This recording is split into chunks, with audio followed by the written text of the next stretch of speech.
things I'll go over are the juries, the technical juries, the technical jury. The official is Adam Hopkins from the Central Zone.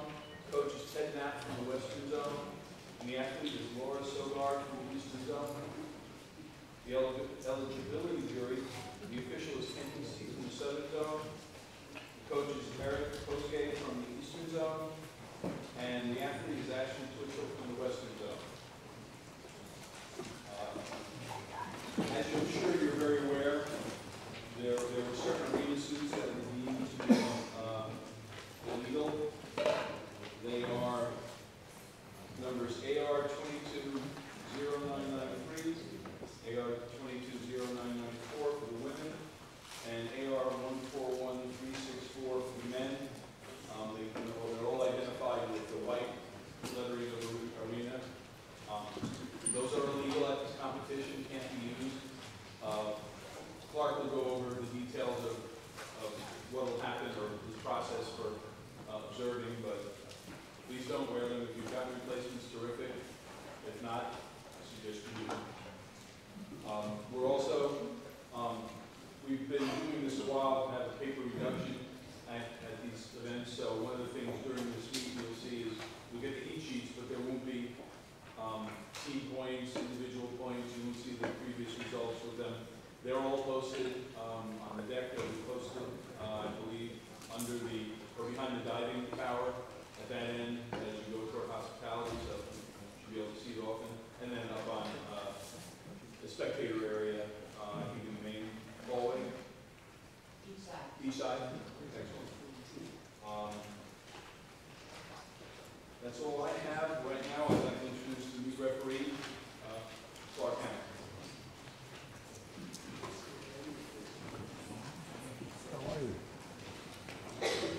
Good evening, everybody. We'll just go over some things of your common issues that have come up and some of the things I know you want to know. First, I just want to, en masse, introduce my assigned team.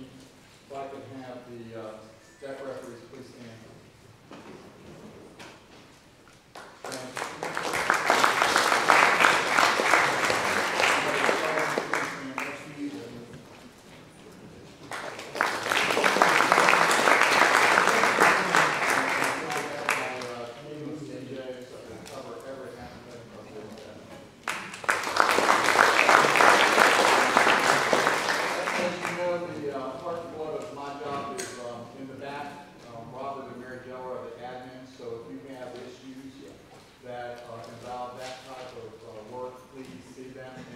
Notice that we've stationed them particularly well at this particular facility. You can't get out if you haven't checked in.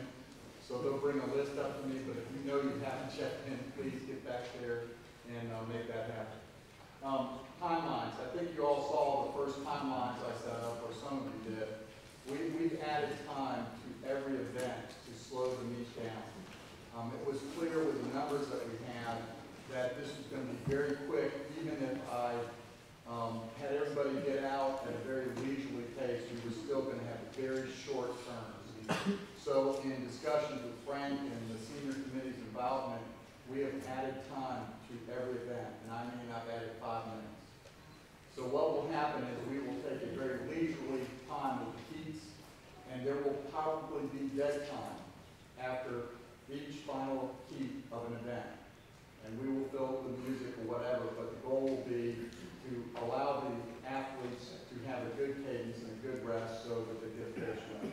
So if you have any questions about that, we will not start the next event until the time on the timeline, which will be a part of your meet packet in the morning, so you'll be able to come. So just so we fully understand, will the women to the men's event run? No, not by types of event. Men and women, we each have 5 minutes after. So there'll be dead time after each event, men's and women's. Good question. Any questions on that? Is there a chance you can post the timelines in the evening prior to the next morning session? Oh, absolutely. I've got them all done. As soon as I get all the scratches tonight, I'll have them finished, so I'll put them up so you can see them. And I'll also post them on the website. You know, the pre-scratch one I do with the all the days on one sheet, That's up now, but once I get the scratches, I'll keep posting that, so you'll see it every day too. Okay? Clark, Yes. the one that's posted right now, is that with the 5 minutes? It absolutely is Okay. with 5 minutes. One that was updated the other day is with 5 minutes included. Anything else on that? Right. All right, now, at the evenings, you know we're going to have TV every night.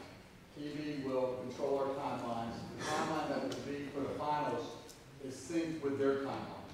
So, assuming that TV stays on there, which they do 99% of the time, the timeline you'll get with your heat sheet will be pretty accurate for how the evening will flow, both as to when the event will start, when awards will be done, etc. So, the other thing about the TV timeline is this. Not that we've seen this very often, but if you have an alternate swimmer that really wants an opportunity to swim, they've got to be next to the deck referee because TV will wait for no person, and we will keep rolling because that's one of the issues that we have to deal with when we have live TV, which I think everybody knows that Tuesday and Wednesday will be live, and the rest will be delayed, but we're still on a very precise timeline throughout, so just be aware of that. Relays, any questions about relay entries? I mean, we have very few relays, same as it's always been. We'll only have one relay a night when we do have relays, so it's not going to be at the end, so it won't be like we have to worry about 2 relays in what order.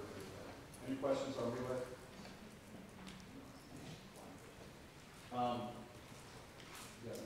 Yeah, Jim's going flyovers. There's no flyovers. There won't be any flyovers. We're going to clear to the side of the pool, and so after each race, instead of going over the top of the mega pad, just have the swimmers know, and the officials will be just giving us a short wave. For those that have been to an international meet, please exit to the side. That also will allow the pace of the meet to be a little bit better, and so the swimmers will be able to prepare better. So we will have no flyovers during the meet. Relay cards, again, what we'll do with the relay cards is the same procedure we always do. If you have a relay, you'll positive check in the relay. The next day, you'll pick up your relay card. You'll turn in that relay 1 hour before the start of the relay, and that will be posted. The time will be posted on my timeline for the night's event. So you'll see the time to turn in your relay cards. Any questions there? Distance events, I don't know what the scratches are. I know I've had a couple. If you're following that, I hope I'm close to it. But distance events, I know that if I got 1 or 2 scratches, I lost an entire heat. So I will get that, we will get that out tonight for tomorrow. As soon as I get the final scratches, 15 minutes afterwards, I'll adjust my timeline. I'll both post it and I'll also put it up on the website so you'll be able to pull it off. So you'll be able to see what the start time is for each heat. Everybody good with that? Great. Swim offs, same procedures we've used at this meet forever. We swim off both the 8th position and the next position, the 16th position and the next position, because we've found over the years that something can happen in between events. If we don't swim off 9th, if we don't swim off 17th, then we're scrambling. So we'll do the same procedure that we've done before. Of coaches, if you decide to, flip the corner, whatever, for that 9th and 17th place, that's up to you, that's a choice. But be expecting that if you see a tie for those positions, the deck referee will be looking for you to discuss that issue. Okay?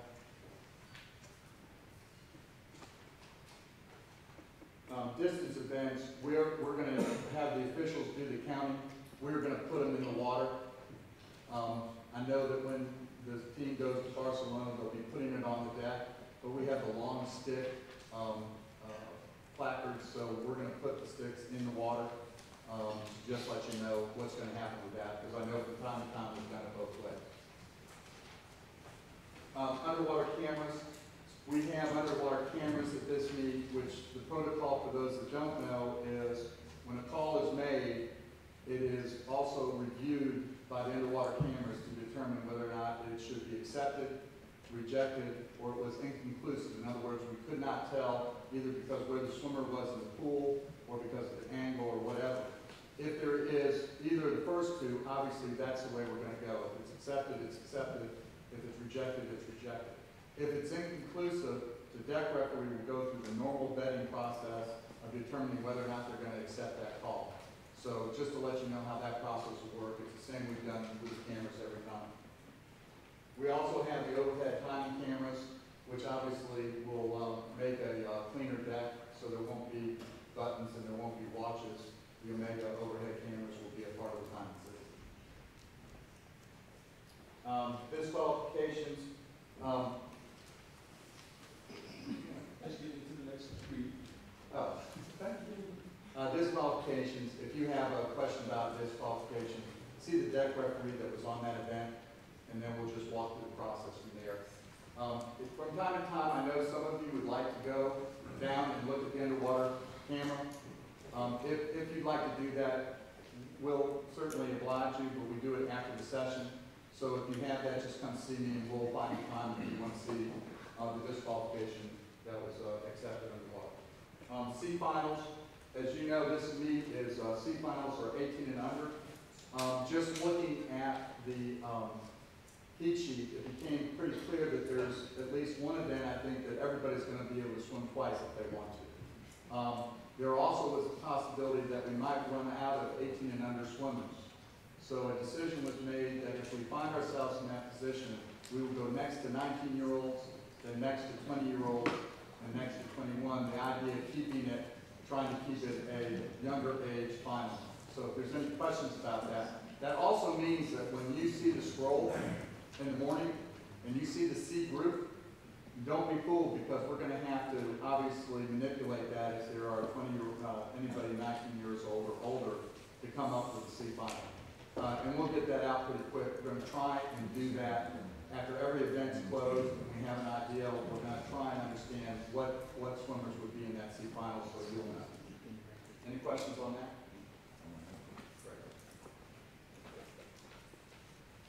You know that the deadline for scratches tonight is 15 minutes after this meeting, right out here with Mary Jo and Robert. The penalty for no-show at this meeting at preliminaries is you can actually pay to get back in. If you do not pay, you're out for the rest of the events of that day. If you no-show at finals, it's out of the meet. The penalty with the money only applies to prelims. So if you have that issue and you want a swimmer to get back in, please come and see me or Mary Jo and Robert as quick as possible so that we know that we can process and make sure there's no issue if they have another swim that day. Any questions on that? Great. All right, and everybody knows about the declared false start rule.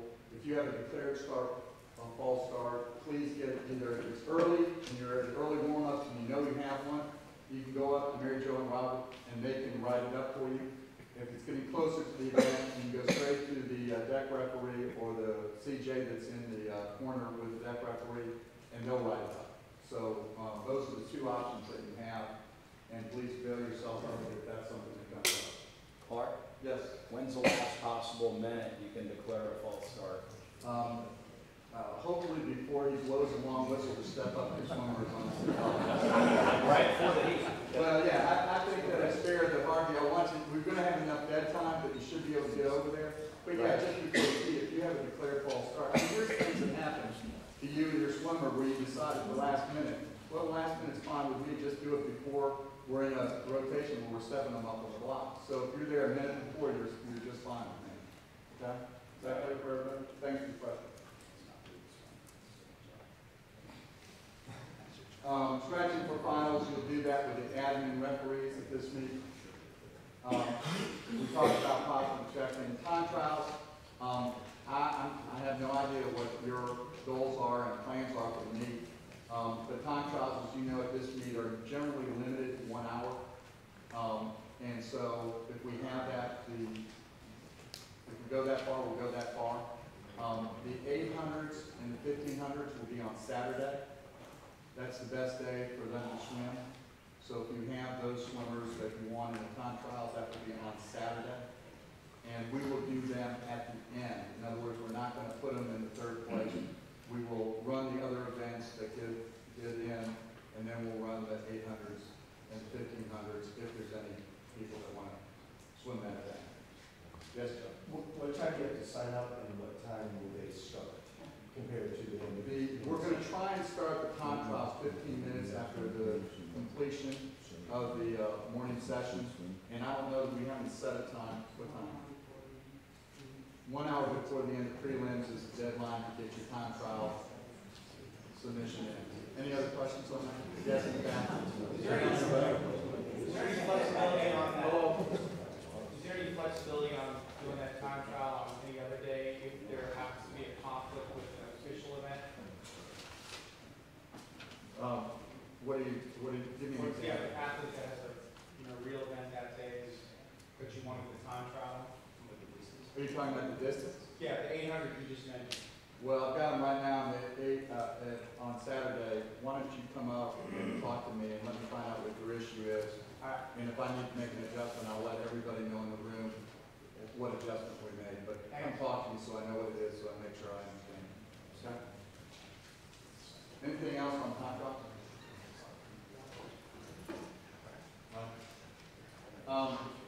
On the swimsuits, if you remember what our protocol was before, I don't think we'll have this issue, but I might as well go over it for those that haven't been involved in it, just in case we have it. If a swimmer is disqualified for an illegal swimsuit, the best thing to do is for the coach and the swimmer in the swimsuit to immediately come find me and protest.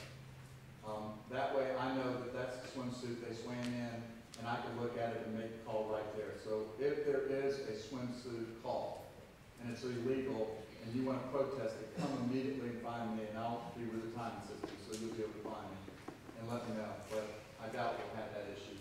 But just in case we do, that's going to be the protocol. Any questions on this? All right, I'm supposed to have a list of people that haven't checked in yet. Robert?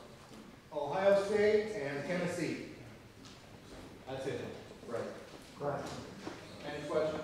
Gentlemen, anything I need to cover for you? As always, congratulations to you and your swimmers. I'm here to hopefully help this be the most successful meet for you and them. So if you ever have any issues, please come by and let me know what they are, and we'll try and work through them together. Thank you. Thank you, Clark.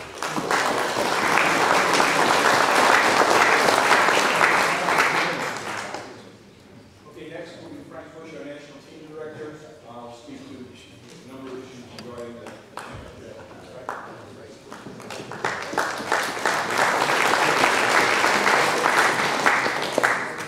I haven't done anything, but I appreciate that. Harvey, I thought we'll just give all the head coaches a red sock, like they do in the NFL.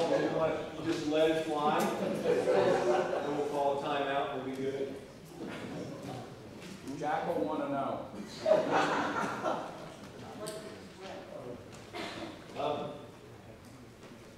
First of all, I want to talk just a little bit about Indianapolis. And just thinking about the natatorium for a minute. And I'm sure you've heard stories about some of the stress that Indy's under and trying to make sure that this place never goes away.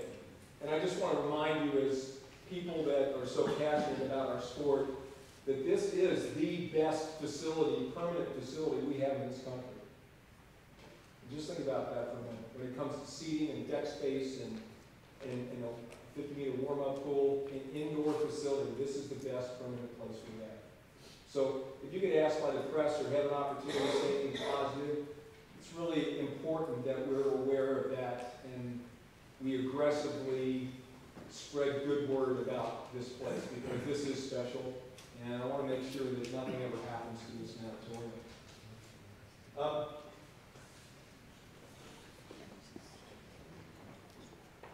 Mike Bottom and Matt Kredich are the head coaches for the World University Games, and if you have an athlete that's on that team, it's a great time they're here. It's a great time to talk to them, or maybe even introduce your athlete to them. So, I mean, I just think it would be great just to give them a little bit. That's such a tough meet because there's such a short period of time that they travel and then compete. So I just think it would be a great time. If you want to share anything about your athlete with them, this would be a great time to do it. The World Championship, the selection for this team is very different. It's the first time we've ever selected the winners of the 50s of stroke, the women's 1500, and the men's 800. So it's going to be different. Please be patient. There's a lot to do with selection, a lot of legal stuff that goes with selection that makes it very, very difficult and very sensitive. So just you as coaches, and just tell your athletes to be patient about it, because someone does something, they want to know, am I on a team? When am I getting my stuff? What do I know? And it'll come. And just know that Lindsay will explain the process when she comes up here in a minute to the best of her ability. And please just be patient. All selection questions should go to her, because I'm not smart enough to answer. Mike Unger's pretty smart, he can do that too, not me. But I will be the one that will contact you and your athlete to let you know officially that they have made the team. And I'll give you a packet of information, and I'll give your athlete a packet of information too. So nothing's official until you see my face telling you you made it, they made it, and just note that.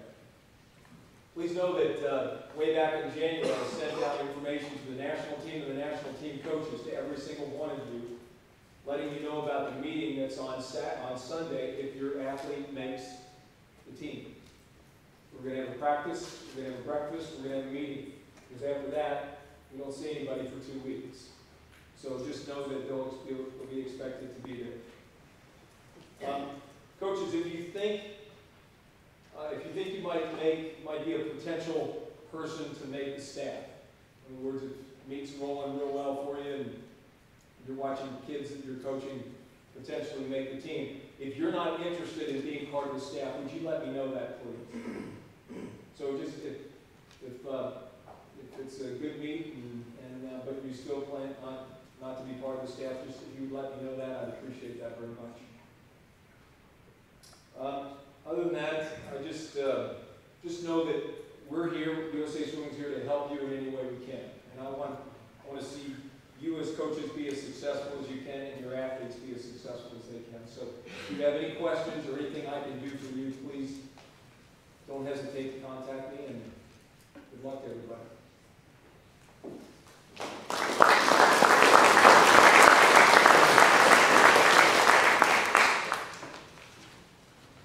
Okay, next, going over event logistics, Dean Eckern, our National Events Director.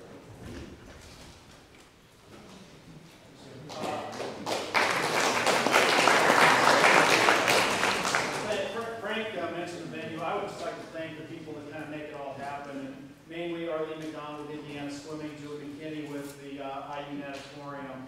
I don't think there's nowhere we go where the people here work harder to make all of us feel welcome, and I know that most of you have been here before and know the hospitality I'm talking about, so I just want to thank Arlene and Julie for that.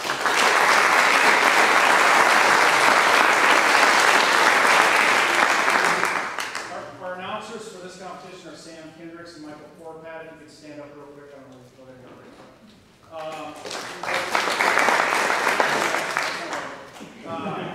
As always, if you have any swimmers with some unusual name pronunciations, please get those to our announcers so we make sure we say it right over the PA and over the cast.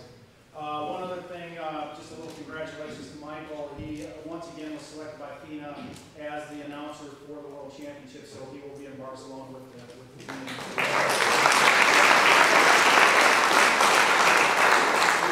will not be biased in any way with the swimmers that are out there. Broadcast schedule, Jim mentioned that everything will be televised. Tuesday and Wednesday nights finals will be televised live on Universal. Thursday, Friday will be tape delayed and shown on NBC Saturday afternoon, and Saturday night's finals will be tape delayed just a couple of hours and shown Saturday night on NBC Sports Network. So if you have anybody at home that's watching that wants to follow along, those are the television schedules. In addition to that, all sessions, prelims and finals, will be webcast live at usaswimming.org. We will be doing a brief television rehearsal tonight at 7 o'clock at the venue. typically, I think most of the swimmers will be heading out about then. If you do have some swimmers that are in the water, we're going to try real hard not to inconvenience anyone, but we might get to a certain situation where we have to ask somebody to move over a little bit, just so we can make sure that we've got everything set for tomorrow when we go live. Again, autographs and photos. I don't think it's going to be a big problem here. The meet's small, but we like to remind the coaches, please remind your athletes, especially your less experienced athletes, not to try to get autographs and photos on the deck. Everyone here is trying to focus on the meet. And for the elite coaches, again, please remind your athletes to try not to start that process, because it's kind of a never-ending process once it does start. Parades, the A finals only will be reporting to the race ready area. We will parade the A finals, C, B finals, and all the prelim finals report to the blocks according to the heat sheet. So we'll try to keep that process moving as quickly as possible.